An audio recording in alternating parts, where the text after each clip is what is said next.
সবগুলিকে arrest করতে বলছি রাখতে, মানে সবাইকে বলা হচ্ছে যে যেখান থেকে টিকা দেওয়া পারবো ধরে ফেলবে। নামার নির্দেশনা দেওয়া আছে, ওপেন নির্দেশনা দিয়ে দিচ্ছে। এখন লেখা লিখবেন, ব্যবহার করবে, যেখানে পারে সেটা গুলি করবে। শেখ হাসিনার এই অডিওর সত্যতা নিয়ে বিবিসির রিপোর্টের পর চিফ প্রসিকিউটর বুধবার জানিয়েছিলেন এটি শুধু ট্রেইলার মাত্র, আরও চমক আসছে। যেখানে পারে সেটা গুলি করবে। বৃহস্পতিবার সেই চমকটি দিলেন সাবেক পুলিশ মহাপরিদর্শক চৌধুরী আব্দুল আল মামুন। কাঠগড়ায় দাঁড়িয়ে শেখ হাসিনার মামলায় হত্যাযজ্ঞের দায় স্বীকার করেন তিনি। বিচারকদের উদ্দেশ্যে তিনি বলেন, জুলাই আগস্টে যারা মানবতাবিরোধী অপরাধ করেছে তাদের বিষয়ে বিস্তারিত উন্মোচন করতে চান তিনি।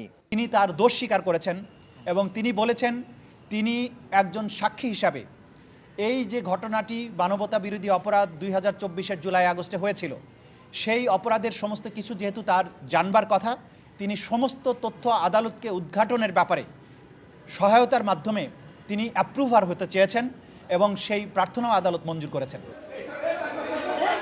রাজসাক্ষী হওয়ায় তার নিরাপত্তা চেয়ে আবেদন করেন মামুনের আইনজীবী তাজুল ইসলাম। বলছেন, আসামি থেকে সাক্ষী হওয়ায় তাকে জেলে রাখা হবে নাকি জামিন দেওয়া হবে সেটি নির্ধারণ করবেন ট্রাইব্যুনাল।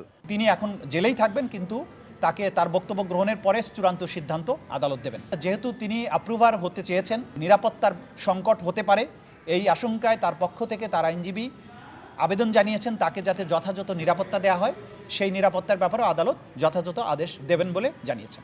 এরপর জুলাই আগস্টের মানবতাবিরোধী অপরাধের মামলায় শেখ হাসিনা, আসাদুজ্জামান খান কামাল ও চৌধুরী আব্দুল আল মামুনের বিচার শুরুর আদেশ দেন বিশেষ আদালত। সাক্ষ্য গ্রহণের দিন ধার্য করা হয়েছে 4 আগস্ট। তদানীন্তন প্রধানমন্ত্রী শেখ হাসিনা, তদানীন্তন স্বরাষ্ট্রমন্ত্রী আসাদুজ্জামান খান কামাল, তদানীন্তন inspector general of police Chowdhury Abdul Al মামুনের বিরুদ্ধে আনুষ্ঠানিকভাবে অভিযোগ গঠন করেছেন এবং আগামী 3রা আগস্ট এবং 4ঠা আগস্ট এই 2 দিন ওপেনিং স্টেটমেন্ট এবং সাক্ষীর পরীক্ষার জন্য দিন ধার্য করেছেন, অর্থাৎ ওই দিন সাক্ষ্য শুরু হবে। এদিন শেখ হাসিনা ও কামালের অব্যাহতি চেয়ে রাষ্ট্রনিযুক্ত আইনজীবীর করা আবেদন খারিজ হয়ে যায়। তাদের আইনজীবী বলছেন, মামলার এক আসামি রাজসাক্ষী হলেই অপর আসামিরা অপরাধী, এটি বলা সমীচীন নয়।